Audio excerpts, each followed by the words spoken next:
सिद्धांत सरस्वती विजयते गौरीय गोष्ठीपति वंदे गुरुपदद्वंद्वं भक्तबिंदसमन्वितं श्रीचैतन्य प्रभुं वंदे नित्यानंद सहोदितं श्रीनंदनंदनं वंदे राधिका चरणोदयं गोपीजनसमायुक्तं बिन्दावनं मनोहरं वाञ्छाकल्पतरुश्च कृपासिन्धुभ्यश्च पतितानं पावनेभ्यो वैष्णवेभ्यो नमो नमः। मूकं करोति वाचालं पङ्गुं लङ्घयति गिरिं यत्कृपातमहं वन्दे परमानन्दमाधवम्। वृंदावै तुलसीदेव वै पिया वै केशवस्य च कृष्णभक्तिपदे देवी सत्त्ववत्त्वयि नमो नमः। नारायण नमस्कृत्य नरं चैव नरोत्तमं देवीं सरस्वतीं व्यासं ततो जयो मुदीरये। संकीर्तने कृष्ण कथोपदेशे गौरीयपत्रस्य प्रकाशने च सदानुरक्त गुरुभक्तियुक्तो भक्तिप्रमोदाक्ष जगोद्वरुन् धैर्यं सदा परिभवग्नमभिष्टदोहं तीर्थास्पदं शिवविरिञ्चनुतं शरण्यं एतात्यहं पुनतपाल्भवाद्दिपूतं वंदे महापुरुषते चरुणारविन्दं यत्पादपल्लवनखचन्दमनिच्छटाय विस्फुरजित किमपि गववधू स्वदर्श पूर्णानुरागरससागरसारमूर्तिः साराधिका मयि कदा त्वां भज। श्रीकृष्ण चैतन्य प्रभु नित्यानंद श्री अद्वैत गदाधर शिवसदि गौरभक्तबिंद श्रीकृष्ण चैतन्य प्रभु नित्यानंद श्री अद्वैत गदाधर शिवसदि गौरभक्तबिंद। हरे कृष्ण कृष्ण कृष्ण हरे हरे हरे राम राम राम हरे हरे। अजानुलंबित भुजौ कनकाबदातो संकीर्तनैकपितरौ कमलायताक्षो विश्वाम्बरौ द्विजवरौ जुगधर्मपालो वन्दे जगत्प्रियकरो करुणावतारो। हरे कृष्ण कृष्ण कृष्ण हरे हरे हरे राम राम राम हरे। नमामि गंगे तव पादपङ्कजं सुरासुरैर्वन्दितो दिव्यरूपं भुक्तिं च मुक्तिं च ददासि नित्यं भावानुरूपेण सदा नरानं। गंगातरङ्गरमणीयजटाकलापं गौरी निरन्तरविभूषी त्ववामभागं नारायणो प्रियमनङ्गमदापहारं वाराणसीपुरपति भजवीशनाथं। वागीशजुष्वदने लक्ष्मीर्यस्य च वक्षसि यस्यास्ति हृदयसंवित् त्वं नृसिंहमहं भजे। हरे कृष्ण कृष्ण कृष्ण हरे हरे हरे राम राम राम हरे। idam bhagavatam namo janme bhagavatoditam sangroho ayam vibhutinam tametat vipulikuru. Idam bhagavatam namo janme bhagavatoditam sangroho ayam vibhutinam tametat vipulikuru. Gauriya Goswami Srila Bhakti Siddhanta Saraswati Goswami Prabhupada Paramahamsa জগৎগুরু জানিয়েছেন, সাধু মানেই হল ধারালো অস্ত্র নিয়ে দাঁড়িয়ে রয়েছেন। বদ্ধজীবের যত পুরনো সংস্কার, জন্মজন্মের সংস্কার, যত ভ্রান্ত ধারণা, সমস্ত কিছুকে বলি দেবেন। গৌড়ীয় গোস্বীপতি শ্রীশিল ভক্তি সিদ্ধান্ত সরস্বতী গোস্বামীর প্রভুপাদ পরমহংস জগৎগুরু জানিয়েছেন, সাধুর কাজই হলো তাই, সাধু মানেই হলো তিনি একটা ধারালো জ্ঞানের অস্ত্র নিয়ে দাঁড়িয়ে রয়েছেন। কোনো বদ্ধজীবকে পেলেই তার এই যত অনর্থ, যত তার ভ্রান্ত ধারণা, যত কিছু মায়া, এগুলোকে কেটে, অনর্থগুলোকে কেটে উড়িয়ে দেবে। আর সেই জন্যেই বুদ্ধিমান ব্যক্তি সাধুসঙ্গই চান। অত কৃষ্ণ নামাদি ন ভবেদ গ্রাহ্যমেন্দ্রিয় সেবন মুখেই হি ইউহায়াম স্বয়মেব স্ফুরতে। এই আছে, ভগবানের নাম আমি করলেই করে নেব এরকম নয়। ভগবান নাম করতে গেলে যে অবস্থায় উঠতে হয়, সেই অবস্থায় না গেলে ভগবানের নাম হয় না। আর শাস্ত্র বলছেন, অত দুঃসঙ্গম সৃজ্য সৎসু সজ্জিত বুদ্ধিমান সন্ত এব অশ্বচ্ছিন্দন্তি মনোব্যাসঙ্গম উক্তিভি। তার যত দুর্বাসনা যা কিছু আছে, করুণা করে তিনি এই জ্ঞানের রশি নিয়ে দাঁড়িয়ে রয়েছেন। ওখানে এলেই ওই যুবকাস্তে তার বলি দেবেন, বলি দিয়ে তাকে মুক্ত করে দেবেন। তাকে এমন মুক্ত করবেন, খোলা আকাশের নিচে যেমন পাখি উড়ে বেড়ায় সুন্দর করে, বদ্ধ অবস্থায় থাকলে ছটফট করে, ছেড়ে দিলে যেমন আনন্দে ওড়ে, সেবা আনন্দে থাকবে। এই জন্য সাধু মানেই হলো এই। সাধু মানে পায়ে তেল মাখাবে এরকম নয়, আমাদের অনেক ভুল ধারণা। সাধু মানে আমরা বলি একটু ভালো মিষ্টি কথা বলবে, পায়ে তেল মাখাবে, এরকম নয়। সাধু কাউকে ঠকান না, তা চিত্তবৃত্তি থাকে কি করে এই জীবাত্মাকে ভগবত চরণে নিয়ে যাও। শিল প্রভুপাদ নিজের জীবনের কথা বলছেন, যখন শিল সচ্চিদানন্দ ভক্তিবিনোদ ঠাকুরের আদেশে আমি যখন প্রথমবারের মতো শিল পরমহংস শিল গৌরকিশোর দাস বাবাজি মহারাজের সঙ্গে তার দর্শন জন্য গেলাম,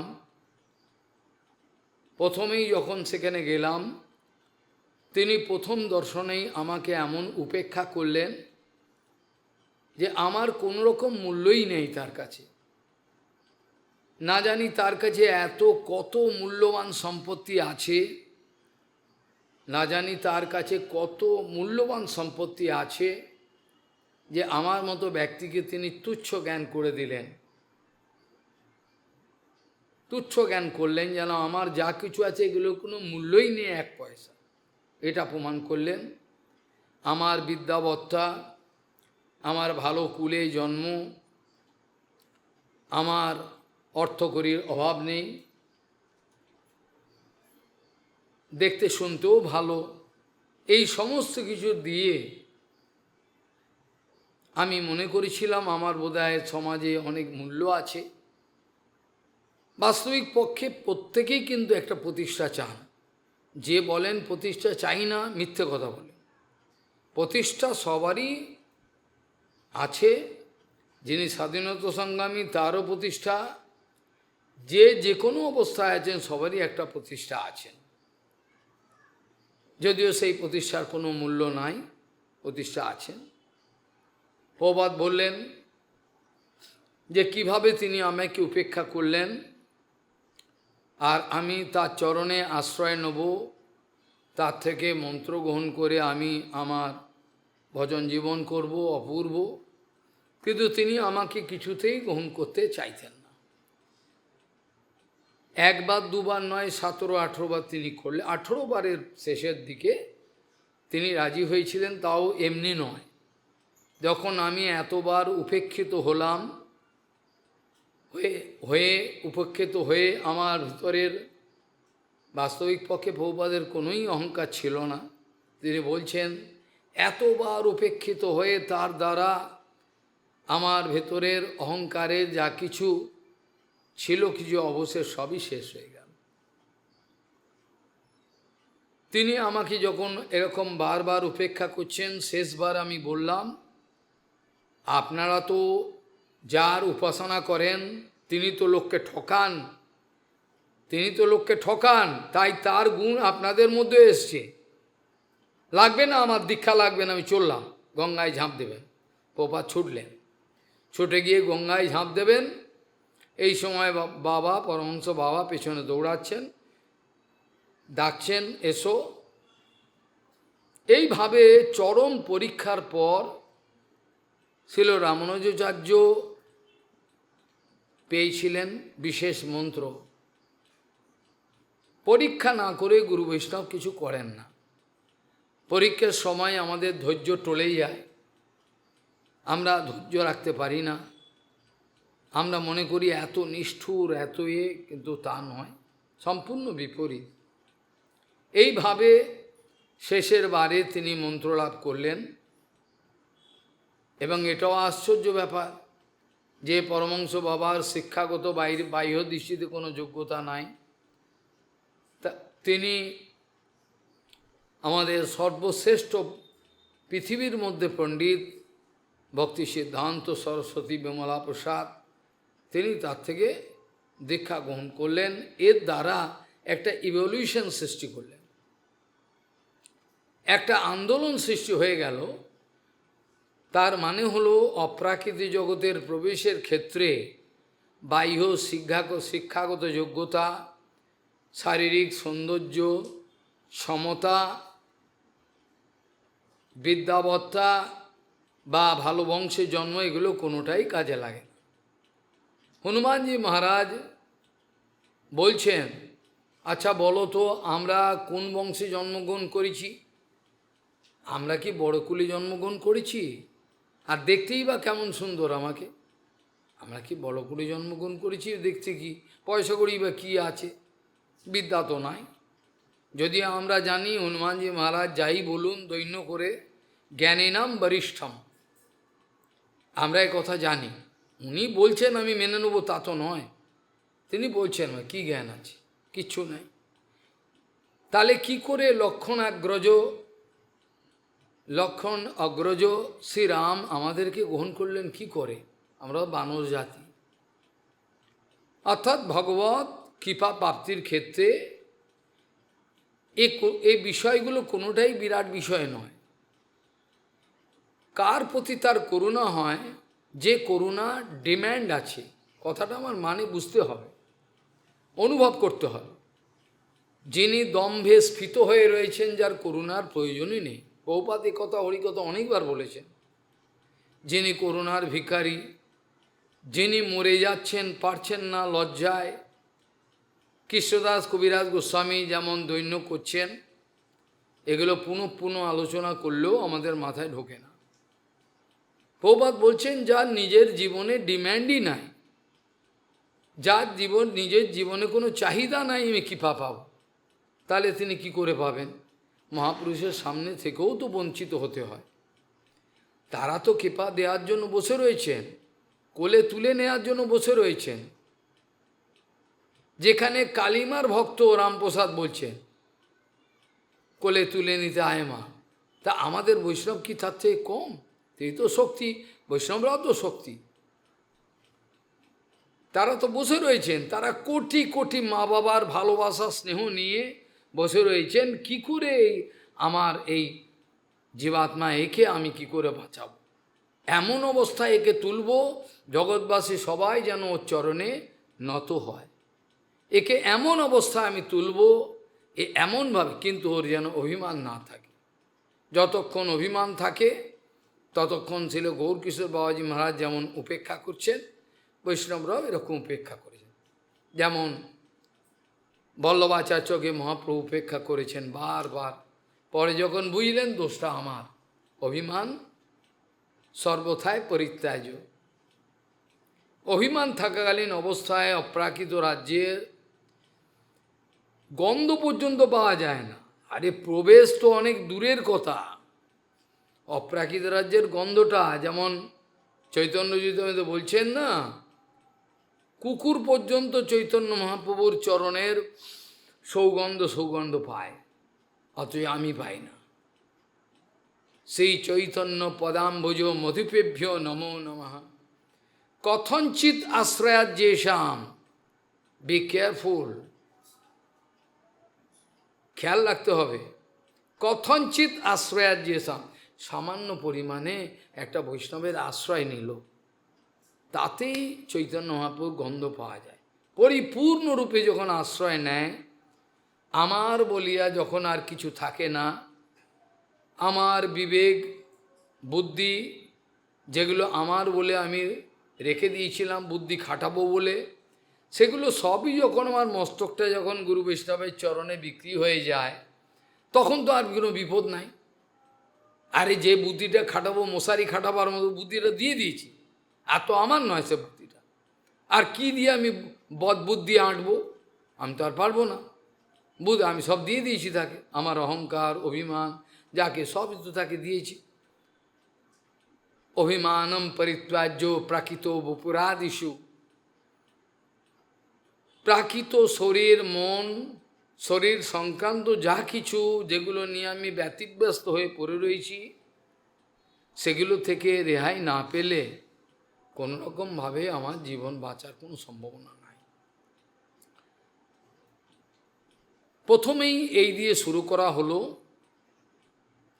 তার কারণ হলো ভগবান এবং ভক্ত একটাই তত্ত্ব, দুটো তত্ত্ব নয়। আজকে দুই মহাভাগবতের তিথি আছে, পরমহংস আচার্যবর্য শিল গৌরকিশোর দাস বাবাজি মহারাজের তিরোভাব তিথি। অ্যাট দ্য সেম টাইম পরমহংস অভিন্ন গুরুপাদ পদ্মশীল ভক্তিযুক্ত মাধব গোস্বামী মহারাজ, যার হৃদয় ছিল এইরকম সারা বিশ্বকে আলিঙ্গন করবেন, সেই আমার অভিন্ন গুরুপাদ পদ্মের আজকে আবির্ভাব তিথি। যার হৃদয়ের প্রসারতা দেখে আনন্দে আটখানা হতে হয় আমাদের সমস্ত গুরুবর্গ, এমনকি বনগোস্বামী মহারাজ পর্যন্ত কান্নায় ভাসিয়ে দিয়েছেন। এ কথা আসবো পরে।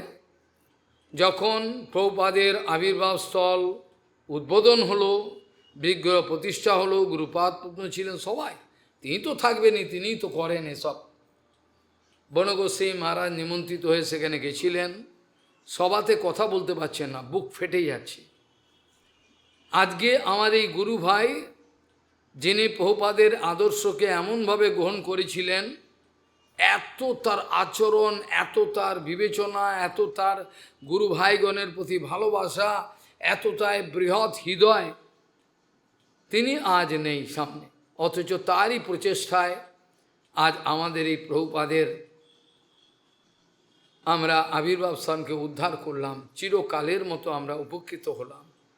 এই কথা বলছেন প্রত্যেক গুরু ভাই। পরম পূজ্য মাধব গোস্বামী মহারাজ সম্বন্ধে পরম শ্রীধর গোস্বামী মহারাজ কী ধরনের কথা বলতেন। কোনো এক গুরুবর্গ একবার বলে ফেলেছিলেন, বিস্তৃত কথা আলোচনার সময় নাই, একবার বলে ফেলেছিলেন, সভাতে একটু লেট করে এসছিলেন। গৌরাঙ্গ মহাপ্রভুর পরে আবির্ভাবের পরের দিন নন্দ উৎসবে শ্রীধর গোস্বামী উৎসব করতেন, সমস্ত গুরু ভাইদের যেতেই হবে। তিনি লেট করে গেছেন, সব প্রায় সভা শেষের মুখে একজন গুরু ভাই সে বলে ফেললেন যে মাধব গোস্বামী মহারাজের সবই বাড়াবাড়ি, মাধব মহারাজের সবই বাড়াবাড়ি, সব সময় বাড়াবাড়ি, সব বড় বড়। শ্রীধর গোস্বামী হেসে বললেন, গুরু ভাই, আমার এই গুরু ভাইকে আপনি যে কথাটা বললেন, সবেতেই বাড়াবাড়ি। শুনুন, একটা হাতির পিঠে যদি 1/2 কেজি ওজন চাপানো হয়, সে কি মনে করবে? কিছুই না। ছিল মাধব গোস্বামী মায়ের কাছে নস্যি, যেটা আপনার কাছে বাড়াবাড়ি। মনে রাখবেন, এর নাম হচ্ছে মাধব গোস্বামী মা, মাধব মহারাজ। এর যা ক্ষমতা ভগবান দিয়েছেন, প্রভুপাদ দিয়েছেন, এরপরে আর এই কথাটা বলা চলে না। মাধব গোস্বামী হাত জোর করে বলছেন, এই সব ভক্তগণ বাড়ি যাবে, সব কান্নাকাটি, এই দেখার জন্য দেরি হয়ে গেল, নাহলে আমি আগেই আসতাম। এভাবে বলছেন আমাদের শ্রীধর গোস্বামী মা, এভাবে বলছেন। এর নাম মাধব গোস্বামী মা, যেটা হাতের পিঠে যদি সামান্য একটু ওজন দেয়, 100-200 ওজন কিছু, ওনার এইরকম ধরনের, ওনাকে এগুলো বলবেন না। যাকে নাম দিয়েছিলেন প্রভুপাদ ভলক্যানিক এনার্জি, এরকম ভলক্যানিক এরাপশন হয় আমরা জানি, ভলক্যানিক এনার্জি, এটা প্রভুপাদ নাম দিয়েছেন, যে এর এনার্জির কাছে কোনো কিছু সমস্ত সময় রাজি। ক্লান্ত, বেজার মুখ, ভালো লাগছে না, মন খারাপ, কিছু গুরুদেবের কৃপাতে আনন্দময় হওয়া যায়। আচ্ছা, কি সাহায্যটা ছিল আমার মতো একটা অধম, যে নিকৃষ্ট, ওনার তো অনেক বড়, কি কি কি আনন্দেতে আমি এগুলো করেছিলাম, যেখানে খাওয়া পর্যন্ত নাই, একটা হাঁড়ি পর্যন্ত নাই। কোন উৎসাহেতে আজকে আমি নিজে চিন্তা করলে আমার স্বপ্ন লাগে। দিনের পর দিন হাজার হাজার গ্রন্থ লেখা, কি আনন্দ, কে দিয়েছে সে আনন্দ? কে এই আনন্দটা আমাকে দিল? ধার করে পয়সা কোথায় পেতাম? সামান্য 50 একটু কি জায়গায় বসেই তো লেখালেখি করতাম। এইভাবে উদ্দাম আনন্দ, খাওয়া নেই, দাওয়া নেই। একটা প্রেসে গেলে একজন যাক, তাকে পাঠাই, সে কম্পিউটার লোকের সঙ্গে বসে কখন সে খায়, কোথায় খায়, কলকাতায় কোন জায়গায় খায়, কোন জায়গায় খাবে। যেখানে আমাকে লাইব্রেরিতে দৌড়াতে, ন্যাশনাল লাইব্রেরি, তারপরে সাহিত্য পরিষদ লাইব্রেরি, যাদের ওপেনিং হয় 10টায়, বন্ধ হয়ে যায় 5:30-6টায়, একটা ব্যাগ পর্যন্ত অন্দর দিতে দেবে না। ব্যাগ নিয়ে ঢুকবেন, দিতে দেবে না, ব্যাগ বাইরে রাখো, যাই টাকা থাকুক বসে ব্যাগ বাইরে। ওইখানে বসে সমস্ত বিভিন্ন জায়গা থেকে প্রমাণ সংগ্রহ করা, এইগুলো যে দিনের পর, আমার জন্য কি কেউ প্রসাদ রেখে দেবে? কে রেখে দেবে? কে আমায় ভালোবাসে? আমার জন্য প্রসাদ রেখে দেবে? আমি সন্ধ্যে 6টায় পৌঁছাবো। সমস্ত কিছু সহ্য করতে হয়েছে, গুরুপাদ পদ্মের কৃপা। এই মহাপুরুষের কথা বলতে গিয়ে নিজে সামান্য কিছুই নয় আমি, তাতে কিভাবে ধৈর্যের সঙ্গে হাজার হাজার গ্রন্থ ছাপার ইচ্ছা, হাজার মানে সংখ্যা, টাইপ আমি বলিনি, গ্রন্থগুলোর বিভিন্ন ডিজাইন, মুহূর্তের মধ্যে ভগবান বুদ্ধি জোগাত। ওরা লিমিটেড সময় কাজ করত, 3টে আসবে, 6টায় 7টা 8টায় চলে যাবে, এক্সপার্ট, সারাদিন নয়। ওই সময়ের মধ্যে অন্য লোকও থাকবে, আর আমার কাজ আছে, মশাই সরুন, তোমরা হলে হার্টফেল করে যাবে। ঘাড়ের ওপর 4জন লোক বসে রয়েছে, তা আমাদের কাজ আছে, আপনি সরুন। তার মধ্যে কাজ করে রাত্রির বেলা 10টায় এখানে ফিরে চান করে কোনো মতো জল খেয়ে শুয়ে পড়ে, লাইট নেই, কিছু নেই, সবাই জানে। এটা গল্প কথা তো নয়, এটা গল্প কথা কি আপনি জানেন না? আপনি দেখেননি? ওই মাদুরের মধ্যে মশা কামড়, সব পাকা নেই, কিছু নেই, জন্মে আমি ইলেকট্রিসিটি যারা থাকি। কিন্তু কে আনন্দ, এখন আমি চিন্তা করি, এই আনন্দগুলো আমাকে কে দিয়েছিল? এই আনন্দগুলো আমাকে উদ্যম আনন্দ ধার করে আমি করব গ্রন্থ সেবা। সকাল 7:30 8টা থেকে রাত্রির 12টা নেহারবাবুকে ফোন করলে জানা যাবে যদি আমি মিথ্যে কথা বলে থাকি। নেহারবাবু যে আমি বাপের জন্মে দেখিনি, আমাকে যেতে হবে দিল্লি প্রেসে, 4টে-5টা গ্রন্থ আমাকে সঙ্গে ফাইনাল করতে হবে। সকাল 7:30 8টা থেকে রাত্রির 12টা কন্টিনিউয়াস কম্পিটিশন। মনে হচ্ছে কেন 440 ভোল্ট দিয়েছে, ঝিঁ করছে। আর দয়াল প্রভু আমাকে খুঁজতে বেরিয়েছে, কোথায় গেল, কালনা মন্দিরের থেকে। তথাপি আনন্দ, পরের দিন যেতে হবে আমাকে দিল্লি। এই আনন্দগুলো আসে, আনন্দ পাওয়া যায়, কিন্তু আমরা পাই না, কারণ আনন্দ পাওয়ার মতো কার্য আমরা করি না। সেই জন্য পাই না। আমাদের অভিমান অহংকার এগুলো আটকে দেয়। মাধব গোস্বামী মহারাজের সম্বন্ধে গুরুবর্গের যে কথা, এটা শুনলে পরে অবাক লাগে। এই মহাভাগবত, আর যদি মহাভাগবত বৈষ্ণবটা না থাকেন, ভাগবত দিয়ে কী করব? আমি ভাগবত দিয়ে করবোটা কি? যেখানে গ্রন্থ ভাগবত নেই, তবু ভক্ত ভাগবত আছে, তারও কাজ আছে। গ্রন্থ ভাগবত ভক্ত ভাগবত কী করবো আমি? এ কথা প্রভুপাদ কতবার বলতেন, যদি কোনো মঠ মন্দিরে মহাপুরুষ কোনো না থাকেন, সেই জায়গা কোনো কিছু হতে পারবে না। তাদের ওই ভজন পাহাড়ে কিন্তু সব চালাবে। গুরুপাদ দেখি যে বিছানায় বসে রয়েছেন, চালাচ্ছেন সব, ও মনে করে আমরা করছি। অভিমান তো। এইভাবে দেখা যায় পরম বিজয় মাধব গোস্বামী মহারাজের সমগ্র জীবন কিভাবে তিনি বিলিয়ে দিয়েছিলেন অপরের জন্য। একটু আরাম করেন নাই, কোনো কিছু নিজের জন্য ভাবেন নাই, কোনো কিছু না। আর যেসব জায়গায় প্রচার তো দূরে, আমরা ভালো জায়গায় থাকতে পারি না, ল্যাজ গুটিয়ে পাড়াই। সেখানে উনি আসামের জঙ্গলে জঙ্গলে, পাঞ্জাবের মায়াবাদের জঙ্গলে, পাঞ্জাবও জঙ্গল, মায়াবাদের জঙ্গল, আসামের প্রত্যেকটা জঙ্গলে জঙ্গলে, সেখানে আদিবাসী কোথায় কি মিছু গরিব লোক, সেখানে গিয়ে গিয়ে তা বামন গোস্বামী মহারাজ, এরা স্বপ্নে ভাবতে পারবে না, এরা স্বপ্নে ভাববে। এই জন্য এদের একটু বোঝা দরকার। সারা রাত ছাতা নিয়ে বসে রয়েছেন বামন মহারাজ। এই রাজাবাবু আসবে কদিন পরে এদের বাড়িতে, গরিব লোক, চারিদিকে ফুটো জল পড়ছে, সারা রাত বসে রয়েছেন মালা নিয়ে, কোনো বিরক্ত নাই। মুখে সাধু হয় না, তিলক আর মালা করলে সাধু হয় না। তিলক আর মালা করে নিলাম, একটু টুক করে করে নিলাম, সাধু হয়ে যায় না। সাধুর ধৈর্য অপার, কারণ তাদের জীবনটা অপরের উপকারের জন্য। পরোপকারায় সতাম বিভূতি, তারা পরের উপকারের জন্য তাদের বিদ্যা, তাদের যা কিছু আসুক, যদি মিথ্যে মনে হয় ওরা পরীক্ষা করে দেখুক, এক এক পায় পয়সা পর্যন্ত সবার জন্য, ওদের যেন কষ্ট না হয়। এই জন্য তারা সাধু নামে পরিচিত। পরোপকারায় সতাম বিভূতি, এদের বিভূতিগুলো যা আছে সব কিছু নিংড়ে দিয়েছেন তার। এরা নিজের জন্য কিছু সংরক্ষণ করেন না। যে মাধব গোস্বামী মহারাজ এইসব জঙ্গলে জঙ্গলে প্রচার করতেন, তীর্থ গোস্বামী মা নিজে বলেছেন, এমন এমন জায়গায় যেতে হতো গরিব লোককে, তাদের নিজেরই থাকার জায়গা নেই, কোথায় থাকবো? বাসের মাচা আছে, চায়ের দোকানে যেমন বসে, ট্রেনের বাংকারের মতো একটা, দুটো, তিনটে বাংকারের মধ্যে গুরুদেব ওপরের বাংকারে, মধ্যখানে আমি, তার তলা একজন ব্রহ্মচারী।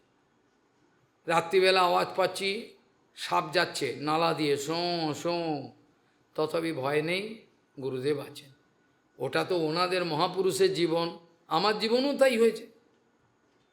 যেই সব জঙ্গলে থাকতে হয়েছে, এই আঙুলটাকে দেখা যায় না, আঙুলটা দেখা যায় না, এত ঘুটঘুটে অন্ধকার, আঙুলটা পর্যন্ত, নিজের আঙুলটা দেখা যায় না। এসব তারা আলো দেবে না, নেই তো ওদের কিছু। ওই অবস্থার মাচার ওপর ধীরকৃষ্ণ সাক্ষী আছে, একবার ধীরকৃষ্ণ গেছিল, তখন এই পরিস্থিতিতে ছিল। ওপরে একটা, আমি একজন নিচে একটা, অন্ধকার, সাপ চারিদিকে। ওটা আবার ছোটো বা ঠান, ওখানে সাপে ভর্তি, চারিদিকে বিজবিজ করছে। ভগবানের ইচ্ছায় বেঁচে রয়েছি। যেসব জায়গা দিয়ে যেতে হতো, যদি ঘুরে যাই তাহলে আমাকে 5 কিলোমিটার বেশি হাঁটতে হবে। আর এদিক দিয়ে যাই তাহলে ঝুন্ডু, ঝুন্ডু জানে, ঝুন্ডু জানে, কে শোনেই নি বাপের জন্য। তুলোর মতো বৃক্ষ আছে, ঝুন্ডুগুলোকে সরাতে হবে, সরিয়ে ওর মাঝখান দিয়ে যেতে হবে। অঝরে বৃষ্টি পড়ছে, বুক ভিজে, সর্দিও লাগে না, কিছুই হয় না, নিরন্তর বৃষ্টি পড়েই যাচ্ছে। কামাতে যেতে হবে, আজকেই যেতে হবে, নালে রাস্তা আটকে থাকবো। ঝুন্ডুগুলোকে সরিয়ে সরিয়ে খালের পাড় দিয়ে সোজা তাড়াতাড়ি যেতে হবে, 5 কিলোমিটার বাঁচাতে হবে। ওর মধ্যে সাপও থাকতে পারে, কেউ বলা যায় না কি আছে ওর মধ্যে, কেউ বলা যায় না। বিশ্বাসের সঙ্গে লাঠি টুকরো নাম করতে করতে চলে। যাদের ভরসা নাই ভগবানের ওপর, যাদের কোনো আস্থা নাই, যারা ভীত সন্তুষ্ট, তারা কি করে করতে পারে? সামান্য একটু অসুবিধা হলেই একবারে নড়ে গেল ভেতর থেকে, আর পাচ্ছে না সহ্য করতে। তাহলে কতটা মাধব গোসাই মা এইসব জায়গায় প্রচার করেছেন। পাঞ্জাবের সমস্ত মায়াবাদী জায়গা, একটা লোক কোনো কথা শুনবে না, মায়াবাদ ছাড়া বোঝেন না। সেইখানে প্রত্যেক জায়গা তিনি হোশিয়ারপুর থেকে আরম্ভ করে, চণ্ডীগড় থেকে আরম্ভ করে, রোপার ভাটিন্ডা, হোশিয়ারপুর, পাতিয়ালা, সমস্ত জায়গায়, এমনকি যে স্বর্ণ মন্দির আছে অমৃতসর, ওখানেও সব শিখ পাঞ্জাবি, মাথায় পাগড়ি। এইসব জায়গায় তিনি গৌরাঙ্গের কথা বলতে গেছিলেন। কত তাদের ধৈর্য! তীর্থ গোস্বামী বলতেন তখন 4 বার করে হরিকথা হতো, আমি তো কিছুই করি না, আমার 4 বার হরিকথা বলো, আমি কিছুই করতে পারলাম না, কি বলতে পারলাম? অনর্গল সেই গুরুবর্গের শক্তি যদি থাকে তাহলেই হয়, নালে হয় না। তারা 4 বার করে বলতেন, তাও আবার গুরু ভাইদেরকে নিয়ে যেতেন, গুরু ভাই চলুন আমরা একসঙ্গে প্রচার করব। ভক্তি প্রমোদ গোস্বামী মহারাজ, অনেকে তাদের মধ্যে হিন্দিও বলতে পারেন না, যাবেন কীর্তন করবেন। যাযাবর গোস্বামী মহারাজ যাবেন কীর্তন করবেন, সুন্দর, তাদের কীর্তনই তো আটকে যাবে লোকে, তাদের তো অন্তর থেকে না, অন্তরের আর্তনাদ ছিল। যাযাবর গোস্বামী মহারাজের কীর্তন, জজ সাহেব এসছেন, হাইকোর্টের জাজ, প্রসঙ্গক্রমে চলে এলো মাধব গোস্বামী মহারাজের মঠ, অপ্রাসঙ্গিক হবে না, সেখানে চলছে, তাকে ডেকে আনা হয়েছে, তিনি এসছেন, সিকিউরিটি গার্ড সব নিয়ে এসছেন, বসেছেন, সবাই সব ভক্তদের কথা তিনিও বলেছেন। এবার তিনি আর দাঁড়াতে পারবেন না, বলছে আমার এবার মহারাজ আপনাকে আগেই বলেছি আমাকে যেতে হবে সময় মতো, আমি পারবো না। ঠিক আছে আপনি যান। সভা থেকে উঠে চলে যাচ্ছেন কলকাতা মঠে, সতীশ মুখার্জি রোডে, সোজা গিয়ে গাড়ির মধ্যে বসেছেন, ড্রাইভার গাড়ি, সিকিউরিটি গার্ড রেডি। এবার যাযাবর গোস্বামী মহারাজ ছিল, পরম পূজ্যপাদ ভক্তি বিজয় যাযাবর গোস্বামী মহারাজ এবার গান ধরেছেন। ওহ, সে আর থাকতে পারলেন না, গাড়িতে থাকতে পারলো না, গাড়িটা খুলে বলছে দাঁড়া দাঁড়া দাঁড়া দাঁড়া, সোজা গিয়ে স্টেজে বসে বলল। মাধব গোস্বামী অবাক, পুরো গান হলো, কীর্তন হলো, যাদব গোস্বামীকে ধন্যবাদ করলেন, বলে মাধব গোস্বামী বললেন দয়া করে আপনি কি আমার বাড়িতে যাবেন, যদি যান ভালো হয়, এইসব সাধুগণকে নিয়ে যাবেন, সব সল্টলেকে আমি থাকি, ছোট জায়গা, কত দৈন্য। এরকমই তাদের চুম্বকের মতো টান, যার নিজেরই কোনো আচরণ নেই, নিজের কোনো অনুভব নেই, সে হরিকথা শুনে ওর হবেটা কি? হয়তো মিষ্টি কথা বলছেন, কিন্তু সেটা জন্য আমার হবেটা কি? কী মঙ্গল হবে? হয়তো ভালো কথা বলছে, অনেক মিষ্টি মিষ্টি কথা বলছে, কিন্তু আমার তো কোনো মঙ্গল হচ্ছে না। এইভাবে পাঞ্জাবের এক একটা জায়গায় আবার লোকও ওরকম ছিল। তখনকার দিনে গরু ছাগল জন্ম হতো না, তখনকার দিনে গরু ছাগল জন্ম, অন্তত মানুষ জন্ম হতো। আমাদের জীবনকালে দেখেছি, ভজন করেনি মানুষ, মানুষের মতো মানুষ, আরে বাবা ভজন করেনি, কিন্তু মানুষ হিসাবে চিন্তা করুন, মানুষ। সেই সব ব্যক্তিরা গ্রাম থেকে ছাতু, জল, নুন নিয়ে চললেন, কেউ রুটি, এখন পুরো দিন হরিকথা হবে, ওইখানেই থাকবেন, গাছের তলায়, এখান ওখান যেখানে যে পেলেন, সকাল থেকে সাধুদের সঙ্গে থাকবেন। এইভাবে পাঞ্জাবে তিনি প্রচার করেছেন। আর অন্য কোনো গুরু, তাদের আমাদের প্রভুপাদের গণ, তারা এরকম ম্যাসিভভাবে যেটা প্রচার, যেটা বলে পাঞ্জাব আদি সব বিভৎস, এগুলো করেছেন, লোকের মধ্যে পরিবর্তন সাধন করেছেন। শুধু তাই নয়, যেসব জায়গায় মঠ মন্দির করেছেন, হতবাক গালা হাত দিয়ে খালি চিন্তা করতে হবে, গালে হাত দিয়ে কী করে করলে, কি করে সম্ভব? একটা সাধু এই রকম সব ইম্পর্টেন্ট জায়গায় কি করে করলেন?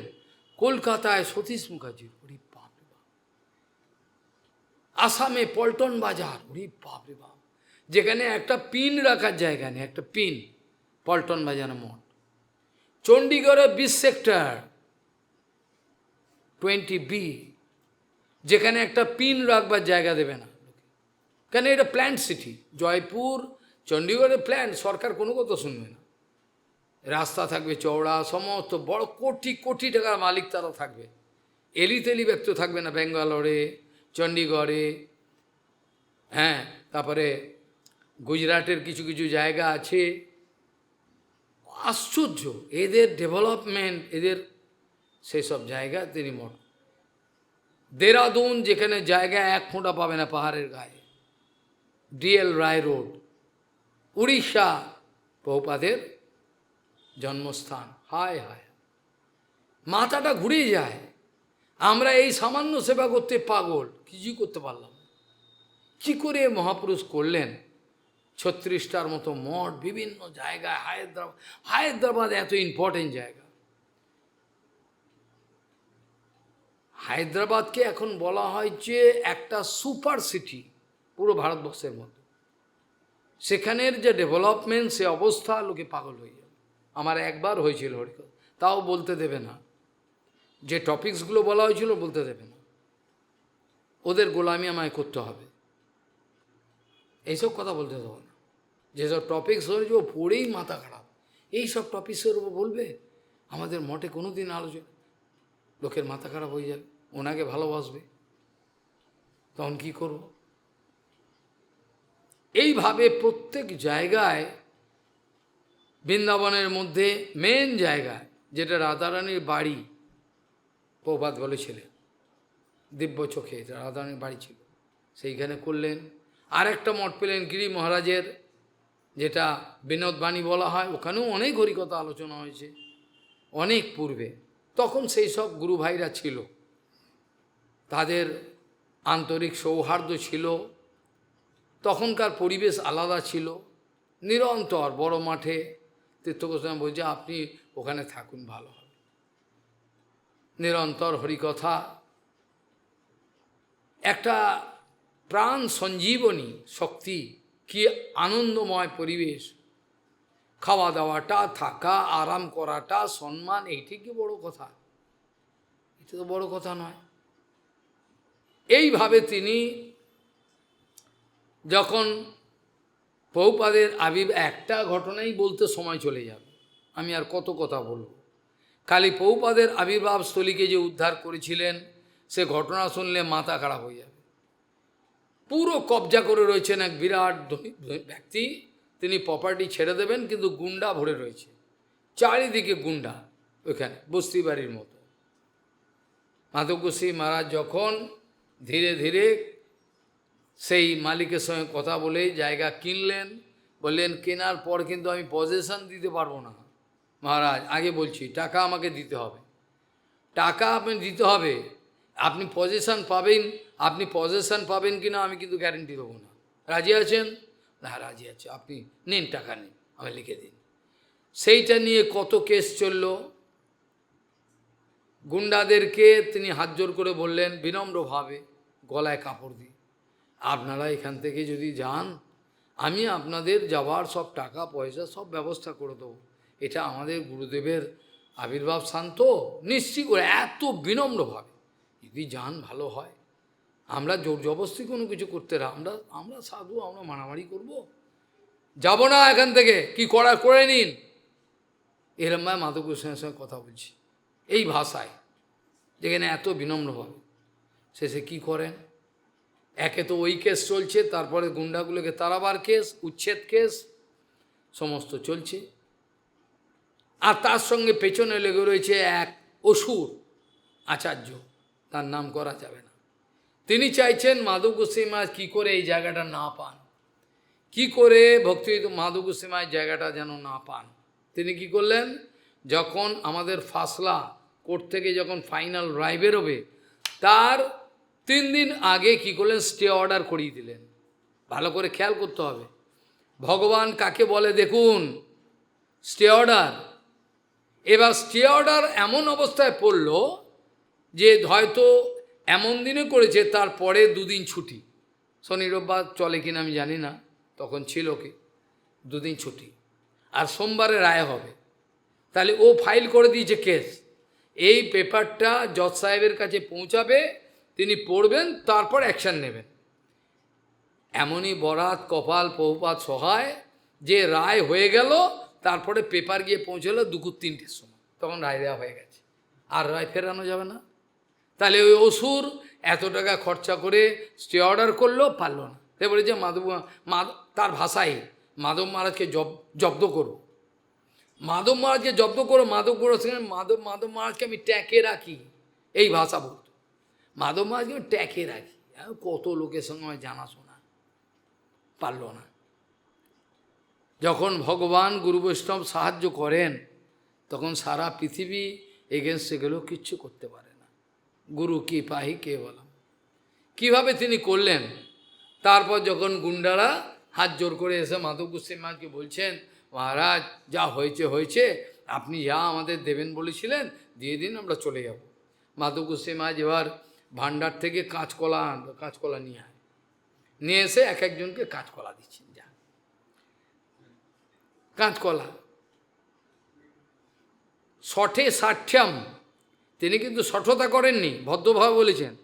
এবার বলছেন এখন তোমাদের একটা করে কাঁচকলা দেবো, এতদিন বলেছিলাম তখন কিন্তু শোনোনি, আমি বিনম্রভাবে বলেছি কোনো গুন্ডাবো নয়, কিচ্ছু নয়, এখন তোমাদের কাঁচকলা দেবো, কটা করে নেবে বলো, নিয়ে যাও। হয়ে গেল, এর নাম হলো মাধব গোস্বামী। পারলো না কিছু করতে, পুলিশ এসে মাল ফাল নিয়ে সব ছুড়ে দেওয়া বেরো এখান থেকে। তখনকার তো পুলিশও ছিল মানুষ, বা বার করে দিল, দূর এখান থেকে চলে, আর টাকাও পেল না। তার এর নাম মাধব গোস্বামী। যা সংকল্প তাই সিদ্ধ হবে।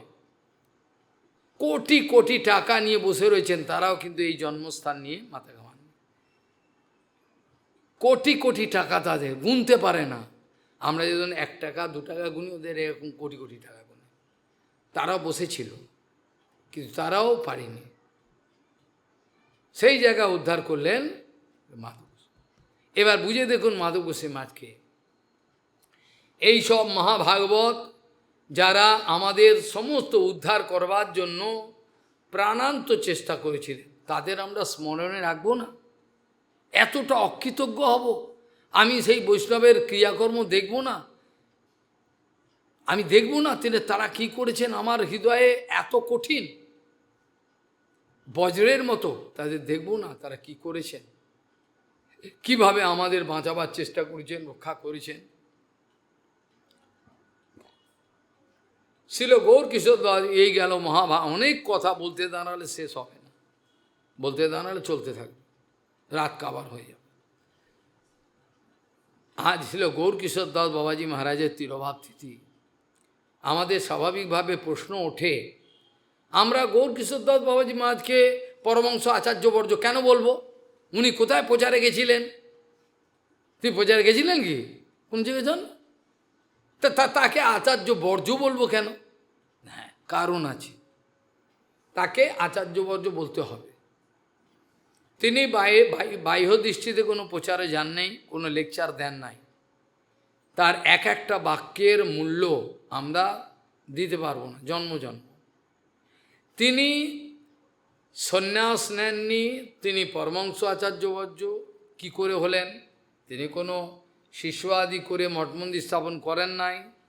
তার পেছনে গুপ্ত রহস্য হলো বাবাজি মহারাজের আচরণ, এবার তার এক একটা ব্যবহারের যে প্রভাব, সেটা দেখে গুরুবর্গ বলেছেন আচার্যবর্য।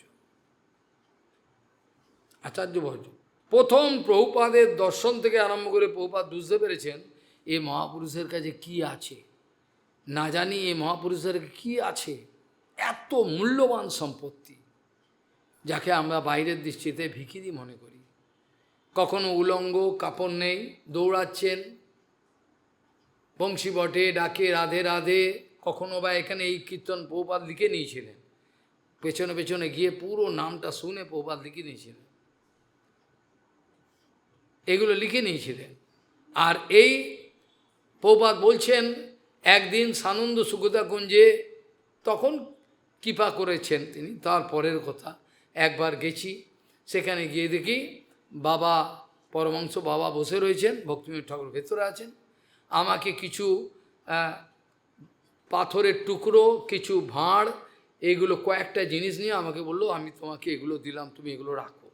আমি অবাক হয়ে গেল, কী কিছু ভাঁড়, কিছু পাথর, এটা ওটা সব নিয়ে এগুলো কী, মানে মনে হবে যেন তিনি পুরো পাগল, বাইরের দৃষ্টিতে মনে হবে তিনি পুরো পূর্ণমত্ত পাগল, কিন্তু এর মধ্যে রহস্যটা প্রভুপাদ বুঝতে পেরেছে।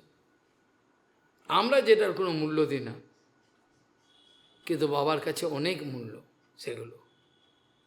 তার এক একটা আচরণ শুনলে পরে ভক্তিবিনোদ ঠাকুর পর্যন্ত চমকে উঠেছিলেন। তার নাম যে ভক্তিবিনোদ ঠাকুর, তিনি পর্যন্ত চমকে উঠেছেন। এই বাবার শিক্ষার কায়দাটা কি?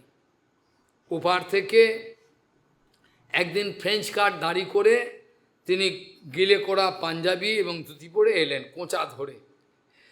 ভক্তিবিনোদ ঠাকুর বসে রয়েছেন, দেখে বাবা ভক্তিবিনোদ ঠাকুর বলছেন, বাবা এগুলো কি, এসব কি ব্যাপার, কি ব্যাপার? তিনি কোনো উত্তর দিচ্ছেন না, খালি হাসছেন। এখন তো আর কেউ আমাকে কিছু বলতে পারবে না, এখন আমি মেয়ে ছেলে নিয়ে থাকতে হবে, সব কিছু, এখন কেউ কিছু বলতে পারবে? এখন ভালো, এরম থাকাটাই তো ভালো নয় কি? এখন আমার কামিনী কাঞ্চনের খোলা অধিকার হয়ে গেল। ভক্তিবিনোদ ঠাকুর বলে এইভাবে লোককে শিক্ষা দিচ্ছেন, আমার দম্ভ অহংকারকে ভাঙবার জন্য গৌরকিশোর বাবা এইভাবে শিক্ষা দিচ্ছেন। অবাক হওয়া যায়, তাদের বললে তো শুনবে না। প্রভুপাদ বলতেন কিছু অকেজো ব্যক্তি, যাদের কোনো মূল্যই নেই, এক পয়সা যদি ধাক্কা দিয়ে ফেলে দেয় কিছু নেই, খালি বেশটারও যে ভিক্ষা করে খায়, এরকম কাতারে কাতারে বার করে দেবো। এখন আমাদের এই হচ্ছে সংখ্যা, একটা কাজের লোক পাওয়া যাবে না, খাবো ডাবো লাবড়া ডাল ঘুমো, এই হচ্ছে ব্যাপার। আজও আছে কেসকামারি করে কোটি কোটি টাকা নষ্ট করবো, ভালো জায়গা দেবো, কেন দেবো? আমার বাবার টাকা এগুলো, এই হচ্ছে পরিস্থিতি। প্রভুপাদ বলতেন সেই সব অকেজ মানুষগুলো অপদার্থ ছিল পরমহংস বাবাকে ঘিরে থাকতো, তারা জগতের কাছে প্রমাণ করার চেষ্টা করত আমরা এই বাবার অন্তরঙ্গ পার্শ্বদ, যেটা প্রভুপাদের কাছেও করার চেষ্টা করেছেন। প্রভুপাদ বুঝতে পারতেন, তাদেরকে সেইভাবে ঠকিয়েছেন। এইভাবে তারা তাকে ঘিরে থাকতো, জগতের কাছে প্রমাণ করার চেষ্টা করত যে আমরা এই বাবার সেবা করি, অতএব আমাদের প্রণামী দিতে পারেন আপনি, আমাদের দেন, আমরা সেবা করি, তো টাকাগুলো পেছনে ঢুকিয়ে দেব। কিন্তু পরমহংস বাবা তাদের বাহ্য দৃষ্টিতে ছুঁড়ে ফেলে দেননি, আবার অন্তর্দৃষ্টিতে তাদের গ্রহণও করেননি। প্রভুপাদ বলছেন যদি এই বাবা তাদেরকে অন্তর থেকে গ্রহণ করতেন আমার বলে, তাহলে তাদের না জানি কি হতো, কিন্তু করেন নাই। আছে থাক, ওর মতো খাচ্ছে দাচ্ছে থাকছে। কখনো কখনো বাবা সকালবেলা বলছেন, আপনি রাত্রিবেলা কোথায় ছিলেন? কেন? আপনার সামনে তো শুয়েছেন। তাই নাকি? আমি তো অনেকবার আপনার ডাকা, আপনি কি ডাকলেন কে জানে, আমি তো শুয়েছিলাম। আবার পরের দিন দুদিন পরে পরমহংস বাবা বলছেন, আপনি আপনার বিছনায় ছিলেন? হ্যাঁ। তখনও মিথ্যে কথা বলছি। তারপরে দুদিন তিন দিন পরে বাবা রাত্রিবেলা চোখে দেখতে পান না, বিছনায় গিয়ে হাতাচ্ছেন, দেখছেন বিছনায় নাই। সকালবেলা উঠে পরমহংস বাবা বলছেন, তার কাছে ওরা এসছে, তার বলছেন এত সস্তা জিনিসের জন্য আপনাদের মিথ্যে কথা বলতে হয় কেন? এত সস্তা জিনিস আপনারা চান, আপনারা এত সস্তা জিনিস চান, আমাকে তো বলেননি। আপনারা এত সস্তা জিনিস চান, এর জন্য মিথ্যে কথা বলতে হবে কেন? হ্যাঁ লুটে নিন, সব খোলা তো রয়েছে, সব খোলা বাজারে, যান লুটে নিন। এত সস্তা জিনিসের জন্য মিথ্যে কথা বলছেন আমার কাছে। ওখানে ছিলেন আপনি, আমি বিছনা দেখিনি আপনার, এরকম অসচ্চরিত্র চরিত্রহীন ব্যক্তি ছেয়ে গেছে চারিদিকে, পঙ্গপালের মতো ছেয়ে গেছে। এই অবস্থাকে আমরা হরিভজন বলে। কপালের যদি জোর না থাকে, শুনে রাখুন, কপালের যদি জোর না থাকে আবার যেতে হবে, আবার মায়াদেবী ঘোল খাওয়াবে, এ ভবসাগরের জল খাওয়াবে, মনে রাখবে। কপাল ভালো থাকলে, বরাতের জোর, তাহলে বিনম্র হয়ে যাব, আর সেই সম্পত্তি আমি অবশ্যই পাব। আমার আশা আছে, আমি বুক বেঁধে নেমেছি, কারোর সঙ্গে কোনো সম্বন্ধ রাখিনি। আমার বড় বড় বন্ধু আদি সব ছিল, কারোর সঙ্গে সম্বন্ধ রাখি, এক ভরসা আমার গুরুপাদ পদ্মা আছে, আমি কারোর ওপর ভরসা করি না। যার ইচ্ছা করবেন, না যে না করবেন, কিচ্ছু করার নেই। দেখলে দেখা যায় যে এই সব মহাভাগবত যদি জীবনে না থাকতেন, তাহলে কে শিক্ষাগুলো দিত? এগুলো থেকে তো শিক্ষা পাচ্ছেন না, তাহলে আপনি কেন ওকে পরমহংস আচার্যবর্য বলবেন? বলার কারণটা কি? ছেলেরা তাকে ঢিল মারছেন, তিনি বলছেন তোমরা আমাকে ঢিল মারছো, আমি যশোদা মায়ের কাছে বলে দেবো, দাঁড়াও, বলে দেবো। তাহলে মাথা পাগল হয়ে গেছে। শিক্ষাটা তো আমি পাচ্ছি, পেতে হবে, কি দর্শনে আমাকে থাকতে হবে? পারিপার্শ্বিক মুত, এই করলো সেই করলো, এই নিয়ে, মানে যেমন ছাগল কুকুর থাকে, এইভাবে আমার জীবন, আমি ওই নিয়েই কাটিয়ে দিলাম, সুখে কাটিয়ে দিলাম। আসল জিনিসের প্রতি নজর নাই। কেউ বাবাজি মহারাজকে গালাগাল দিচ্ছেন, হ্যাঁ বদমাস সাধু, এই মায়েরা চান করছে গঙ্গায়, দেখছে, গালাগাল দিচ্ছেন, মারতে যাবেন তাকে, বাবা কিছু বলছেন না, এসব বদনাম দিচ্ছেন তাকে। কাজেই সাধু হতে গেলে অনেক বদনাম সহ্য করতে হয়, গুরু বৈষ্ণবের কঠোর শাসন মানতে হয়, অনেক কিছু সহ্য করতে হয়, তারপর সেই সম্পত্তি পাওয়া যায়। এমনি চক্কর দিয়ে পেয়ে গেলাম, ফুঁ দিয়ে পেয়ে গেলাম, হয় না। বহুত কিছু দিতে হয়, নিজের জীবনের শেষ বিন্দু রক্ত দিতে হয়, তবে কৃষ্ণকে পাওয়া যায়। কৃষ্ণ অত বোকা নয়, তাহলে দেখুন কিভাবে বাবাজি মহারাজ আমাদেরকে আচরণের মাধ্যমে শিক্ষা দিচ্ছেন। একবার এলেন, এসে বিড়বিড় করছেন, সানন্দ সুখদাকুঞ্জে দুজন হরিকথা শুনত, কখনো একজন পরমহংস বাবাজি মহারাজ আসতেন ওপার থেকে, আর একজন ছিল তার কৃষ্ণদাস বাবা। আর ভক্তিবিনোদ ঠাকুর একটা বেদি ছিল, সে বেদিটা ভেঙে দিয়েছে, ওই বেদির ওপর ভক্তিবিনোদ ঠাকুর বসতেন বিকেলবেলা হরিকথা বলতেন, দুজন তিনজন থাকতো, পরমহংস বাবা আসতেন। একদিন বাবা এসে বিড়বিড় করছেন, কি বলছেন কে জানে, বিড়বিড় করছেন, এরকম করছে। ভক্তিবিনোদ কি বলছেন বাবা, কিছু বলবেন? না, বলছি ওইসব বলছে সহজিয়া বাবাজিরা, বলছে গৌরাঙ্গ মহাপ্রভু বাড়াবাড়ি, হ্যাঁ কি এমন করেছিল ছোট হরিদাস, তাকে একেবারে চিরদিনে ফেলে দিতে হবে, বত বাড়াবাড়ি। ওরা নিজেদের মধ্যে গালাগাল দিচ্ছে, মহাপ্রভু বড় বাড়াবাড়ি, হ্যাঁ কী করেছিল ছোট হরিদাস, এমন কি অন্যায় করেছিল? বাবা বলছেন, হাসছেন, বলছে ওরা। ভক্তিবিনোদ ঠাকুর বললেন, দেখো কীভাবে এই কথা বলতে বলতে কিছুই হরিকথা বলছেন না, এক একটা শব্দের মাধ্যমে শিখিয়ে দিচ্ছেন আমাদের এই দুষ্ট মনকে। তিনি বলছেন রোজ সকালবেলা উঠে জুতোর বাড়ি মারতে হবে, নিজের জুতো ফাট ফাট দু গালে, 100 ঘা কম করে, তারপরেও সংশোধন হবে কি না আমাদের এই দুষ্ট মন, তুমি কিসের বৈষ্ণব? এভাবে বাবাজি মহারাজ বলছে, পরমহংস বাবা। কখনো কখনো কোনো সহজিয়া তার কাছে রাগানুগ ভজন রূপানুগ ভজন জানবার জন্য এসছেন, কতবার তাকে বলছেন আমার আজকে সময় নেই, ফুরসত নেই, পরে আসবেন। বারবার বলতে বলতে সে তো রেগে আগুন, একদিন রেগে বলে আমার দরকার নেই শেখার, আমার দরকার নেই, যখনই আসবো খালি আমার সময় নেই, কখন আপনার সময় হবে বলে গজগজ করতে করে গালাগাল দিতেই চলে গেল। পরমহংস বাবা নিজে গজগজ করে বলছেন, যারা 1 পয়সার মা বাপ ছাড়তে পারে না, কঞ্জুস, তারা জগতের দেহ সংক্রান্ত কিছুই ছাড়তে পারে না, তারা করবে রাগান গবাজ, বোকা বানাতে এসছে সব। যা বাজারে, যা পয়সা আছে যা বাজারে গিয়ে বই নিয়ে আয়, যা নিয়ে মুখস্থ কর। হ্যাঁ, মুখস্থ করে নে, ছাগল কোথাকার। বই কিনে নিলেও হয়ে গেল, বই কিনে নিয়ে আসো, যাও উজ্জ্বল নিল, পড়লো, পেয়ে যাবে। বাবা বলছেন বাজার থেকে তো পকেটে বই আছে, কিন্তু অনুভব কে দেবে? অনুভব কে দেবে? অনুভব অনুভব তো সাধু ছাড়া কেউ পাবে না। যা কত দৌড়াবি দৌড়া, কত দৌড়াবি দৌড়া, অনুভবটা দেবে কে? আটকে রেখেছে। যাকে দেখবেন অনুগত, যাকে প্রাণ থেকে গ্রহণ করবেন, সে অশিক্ষিত হলেও পেয়ে যাবেন, যেটা পঞ্চানন পেয়েছিল। এইভাবে কিভাবে তিনি শিক্ষা দিয়েছিলেন আমাদেরকে, এইভাবে বিচার করলে দেখা যায় কিভাবে তিনি শিক্ষাগুলো আমাদের দিয়েছেন। তারপরে বলছেন ওরা আমার কাছ থেকে মই চেয়ে নেবে। মই বোঝেন? মই যেটা দিয়ে ওঠে, ওপরে ওঠে।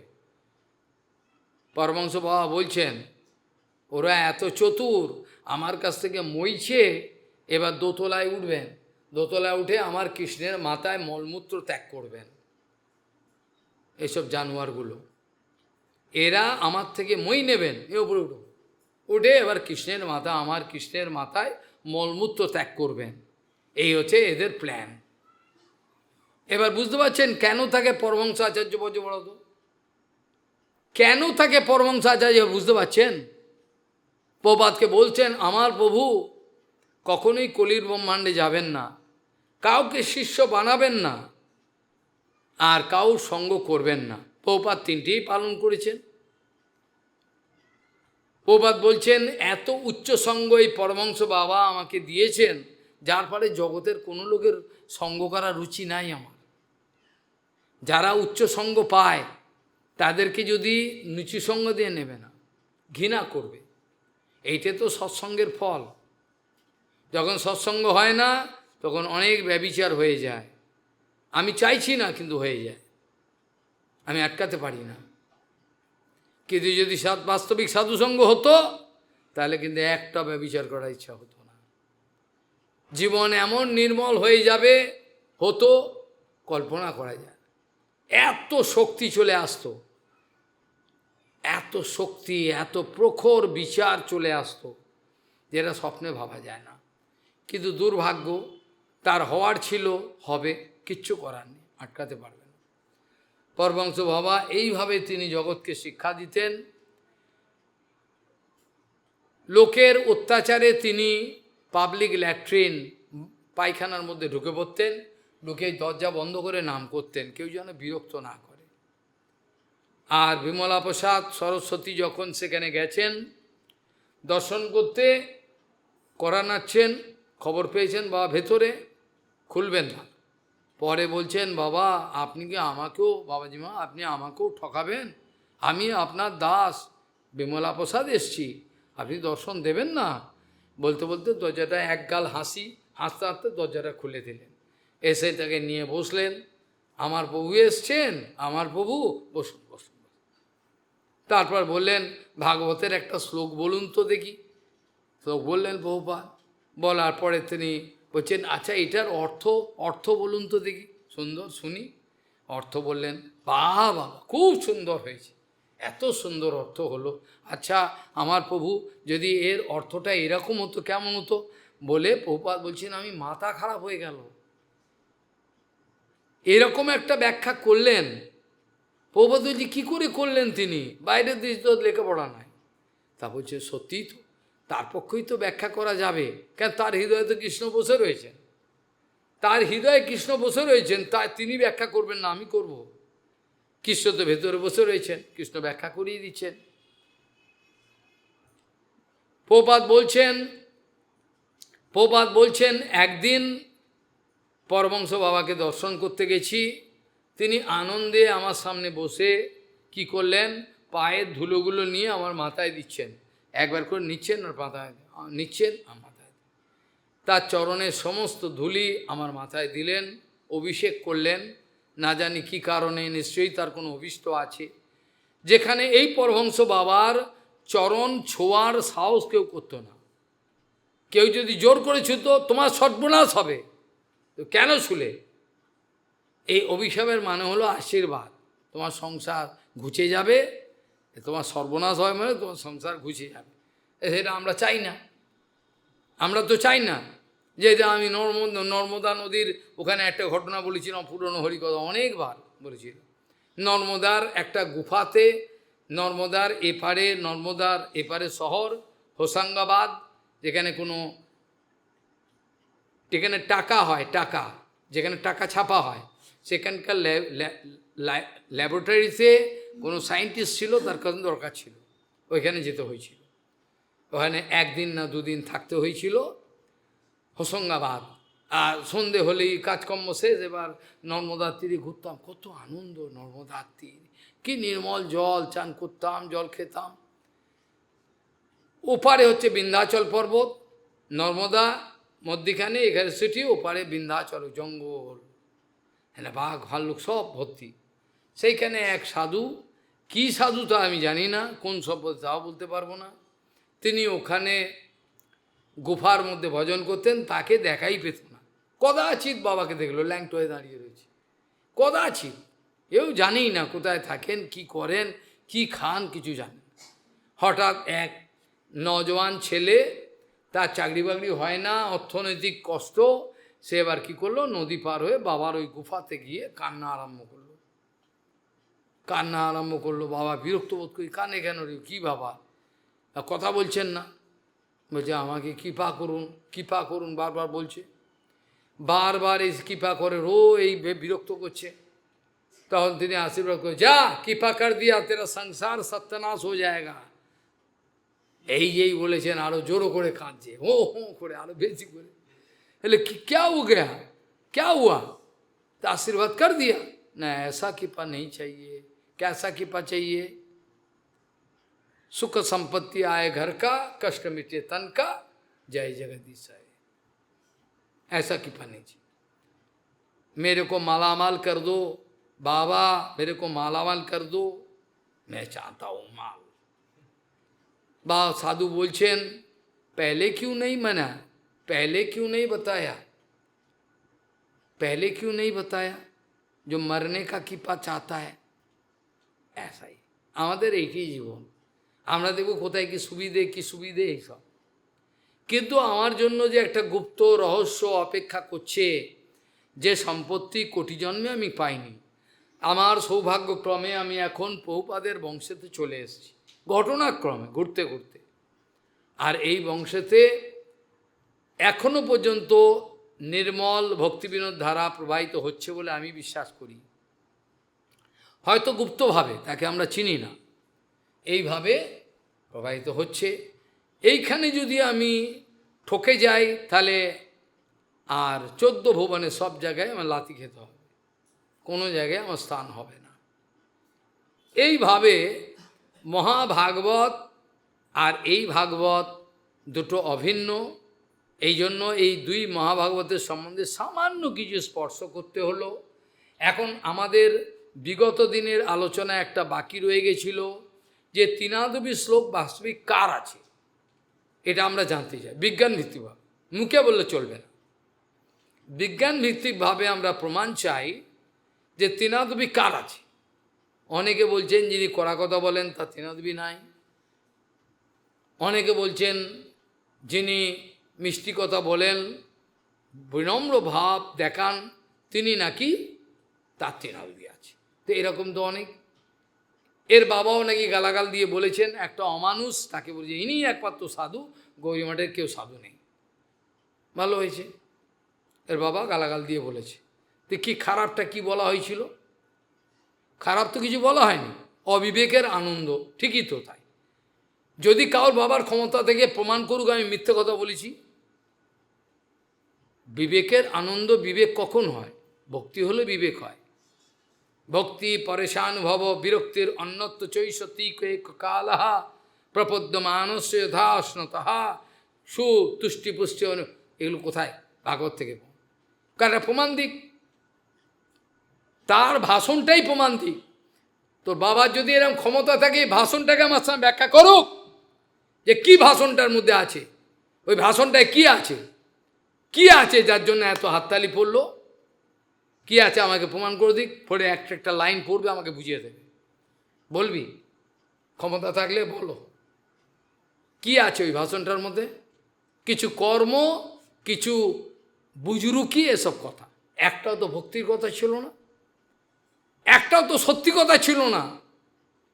সত্যি কথা ছিল, একটা সত্যি কথা বলেনি, অথচ এত হাততালি পড়ে গেল। এইটি জগতের মায়াদেবীর ব্যবস্থা। যে যত মিথ্যা কথা বলবে, যে যত ঠকাবে, জচ্চুরি করবে, তার তত বেশি নাম হয়ে যাবে। তিনি চুরুট খেতেন, দানিল ফরেন সিগারেট খেতেন, সব কিছুই খেতেন, সবাই জানে, ওদের লোকও জানে। মাংস তো দূরের কথা, এমনকি গরুর মাংস খেতেন, তার হয়ে গেল নাম। আর আমাদের প্রভুপাদ ভক্তিময় ঠাকুরকে কি চিনতে পারবে না, কারণ ওরা বদমাস। এই হচ্ছে জগতের পরিস্থিতি। বাঁচতে চাইলে মাথা খুলতে হবে, এরকম মাথা নিয়ে চলবে না হরিভজন। ভালো করে সেবা করতে হবে, অন্তর থেকে সব বুদ্ধি যোগ সব ঠিক করে দেবেন ভগবান। এইরকম কাঁচু মাচু ভাব, এটাকে কাঁচু ফাঁচু বহুবার বলতেন, কেউ মনে করে এই কাঁচু মাচু ভাবটা বোধ হয় তুই না তুমি না, প্রবাদ বলতেন এই ভাষাটা, এ কাঁচু মাচু ভাব, এইটাকে মনে করতে না। প্রবাদ বিজ্ঞান ভিত্তিক ব্যাখ্যা দিয়েছেন।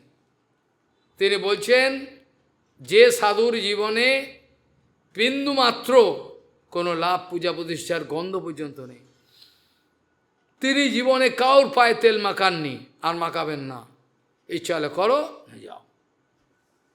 কারণ সত্য মেনে নিতেই হবে, সত্যকে অস্বীকার করার অধিকার কাউর নাই, সত্যকে অস্বীকার করার অধিকার নাই। তুমি হজম করতে পারছো না সেটা আলাদা, তোমার হজম ক্ষমতা নাই, কিন্তু সত্য সত্যই।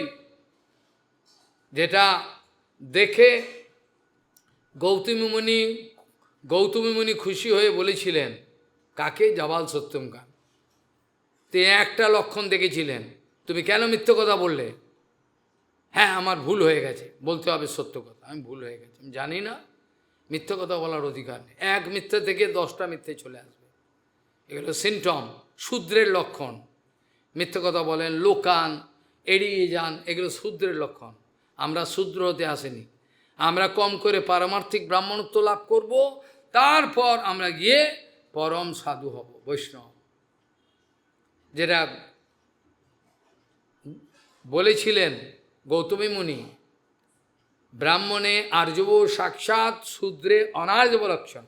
লক্ষ্য করলে বোঝা যাবে এসব ঢাক ঢাক গুড় গুড়, তার মধ্যে শূদ্র, এর অন্তর বাহিরে সমান ব্যবহার নাই, এরকম লুকিয়ে যাবে। আরে লুকিয়ে হবেটা কি?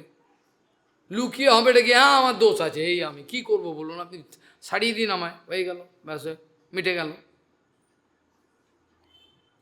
জাবাল সত্যম কাছে দেখবে, তুই বেটা ব্রাহ্মণ, তুই ব্রাহ্মণ, আমার কাছে আয়, আমার কাছে আয়, আমি তোকেই দেব। লক্ষণ বলে দিচ্ছে। এত বড় সভাতে লজ্জার মতো কথাগুলো, এগুলো কি করে তুই বললি? তুমি যখন এই কথাগুলো বললে সবার মাঝখানে, তুমি কোনো লজ্জা করো নাই, যা সত্য তাই বলেছি, তাই তোকে আমি গ্রহণ করলাম, তুই ব্রাহ্মণ, আমি বুঝে নিলাম তুই ব্রাহ্মণ, ব্রাহ্মণ ছাড়া সত্য কথা বলতে পারে না। এইভাবে তিনি গ্রহণ করেছিলেন। যে কথা বলতে গিয়ে প্রভুপাদ বলেছিলেন যে তৃণাদবি শুনিচ, কিছু আঁকু ফাঁকু ভাব দেখালে হয় না। তৃণাদবি শুনিচ হলো যার জীবনে পরীক্ষা করে দেখে নেবে, যদি কারোর ইচ্ছা থাকে পরীক্ষা করবার, দেখি না সত্যি কিনা মিথ্যে, পরীক্ষা করে দেখে নেবে। যিনি বিন্দুমাত্র কোনো লাভ পূজা প্রতিষ্ঠা তোয়াক্কা করেন না। এক বেদান্তি বাবা ছিল বৃন্দাবনে, এত বড় বেদান্তি, তাকে কেউ চেনে না।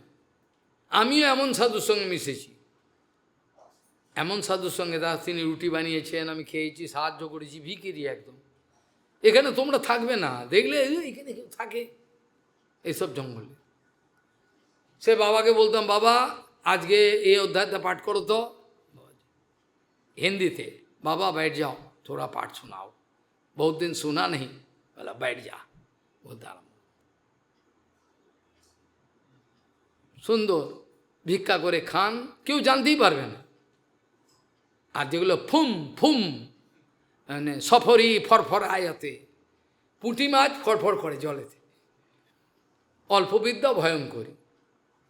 এইসব বড় বড় বিদ্বান ব্যক্তি, বেদান্তের বিরাট বিদ্বান, সে তার সঙ্গে গেছে, সেও তার কাছেও তার শিষ্য আমার হরিকথা চালিয়ে দেখিয়েছে। এবার আমার অবশ্য পরিচয় ছিল, এখন বেঁচে আছে কিনা বলতে আর সময়ই নেই। যেতে পারি কিন্তু সময় করি, ইচ্ছে করে।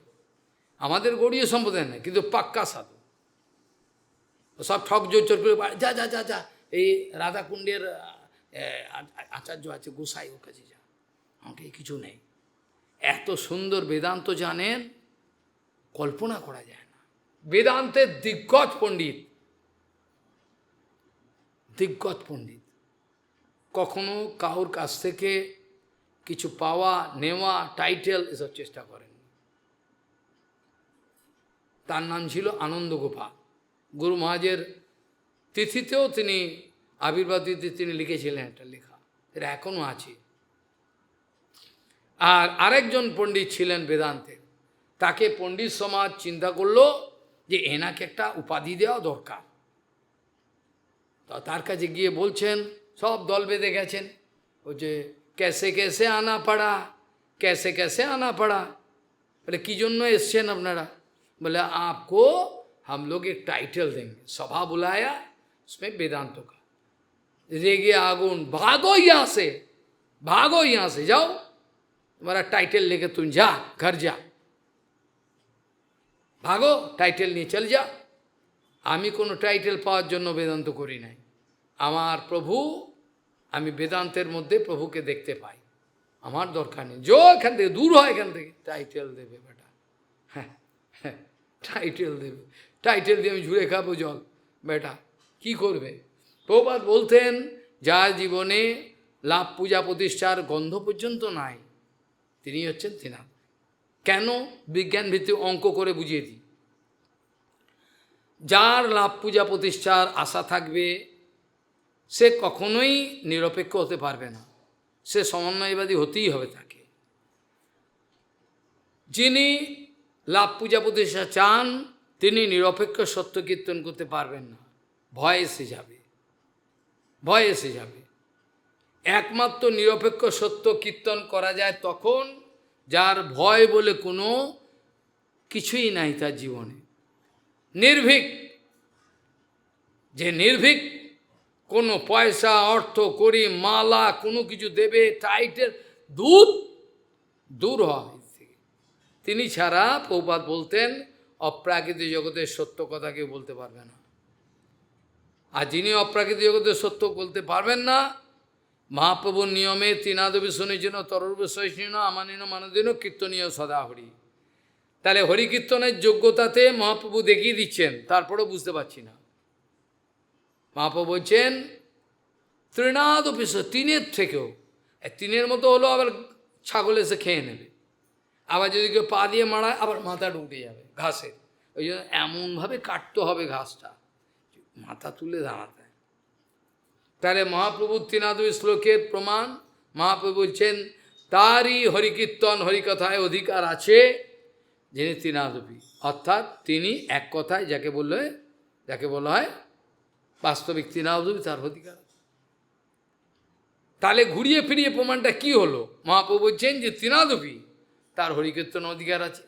আর অপরভাবে বিচার করলে, যার ঢাক ঢাক গুড় গুড়, এই করব সেবা করার কোনো ইচ্ছা নাই, তার শক্তি আসবে না জীবনে, কোনো দিন শক্তি আসবে না। আমি লিখে দেবো ডায়েরিতে লিখে দেবো, পারবে না। সেবা করতে হবে, সেবার জন্য প্রাণটাকে দিতে হবে। সেবা না করে আমি বসে থাকতে পারবো না। সেবাই আমার জীবন, যাদের সেবাই জীবন তারাই সাধু, যাদের জীবনটাই সেবাময় তারা সাধু। এই কথা প্রভুপাদ বলেছেন। সাধু কাকে বলে? যিনি সর্বক্ষণ অনুক্ষণ গুরু বৈষ্ণব ভগবান ধাম নাম কোনো কিছুর জন্য, কিছু না কিছু করবার জন্য ব্যস্ত, বসে থাকবেন না, তার নামই হলো সাধু। এক সেকেন্ড পর্যন্ত বসে থাকতে পারেন না, ভেতরে চলছে চিন্তা। তারা মুখস্থ করার কথা বলেন না।